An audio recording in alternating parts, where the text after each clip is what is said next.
الحمد لله نحمده ونستعينه ونستغفره ونؤمن به ونتوكل عليه ونعوذ بالله من شرور أنفسنا ومن سيئات أعمالنا.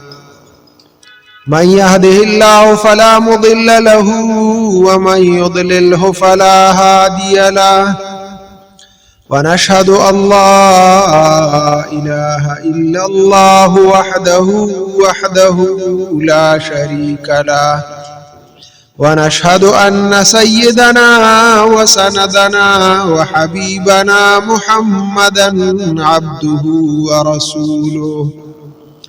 أما بعد، فأعوذ بالله من الشيطان الرجيم. بسم الله الرحمن الرحيم. وعلى الله فليتوكل المتوكلون. إن الله وملائكته يصلون على النبي يا أيها الذين آمنوا صلوا عليه وسلموا تسليما. درود شريف. اللهم صل على محمد وعلى آل محمد كما صليت على إبراهيم وعلى آل إبراهيم إنك حميد مجيد. اللهم بارك على محمد وعلى آل محمد كما باركت على إبراهيم وعلى آل إبراهيم إنك حميد مجيد. عزتمند مسلمانانو، ما ستاسو د وړاندې د قرآن مجید یو دوه درې الفاظ تلاوت کړل. د الله پاک دربار کې سوال دی چې الله پاک ماته د صحیح وینا توفیق، تاسو ته د صحیح اورېدو توفیق، ما ته او تاسو ته ټول انسانیت ته د عمل کولو توفیق راکړي.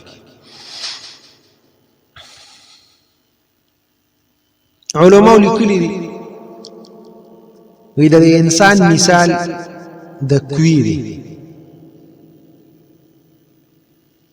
علماء دا مسئله لیکلي دا چې یو کوي کې سپی پریوته، پیشو پریوته،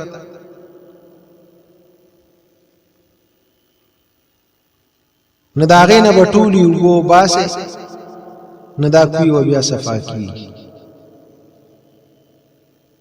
خو هغې سره یو شرط دا دی چې دغه سپي او پیشو ته مخکې راوباسي، دغه مردار شی به ترې راوباسي، نو هله به دا کوي صفا کېږي. او که دغه مرداره پکې پرتی، نو که ته ټول عمر د دې کوي نه دا کوي تشی او بیا ډکېږي او بیا تشی او بیا ډکېږي او بیا تشی او بیا ډکېږي، خو دا پاکېږي نه چې تر کومې پورې ته مرداره ایستي نه. دا د انسان بدن چې دی، نو دا د دې کوي مثال دی.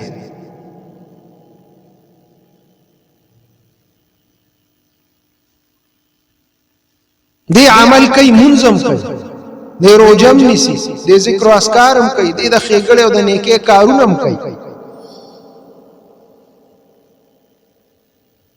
دا نیکۍ به د الله ته قابل قبول وي او دا کوي به الله پاکېږي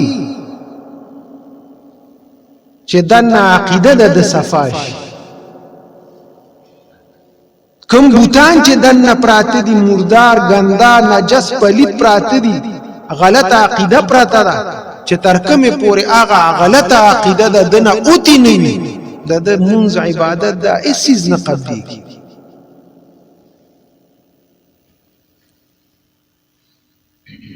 کلکه عقیده د الله په ذات باندې چې الله واحد لا شریک ذات.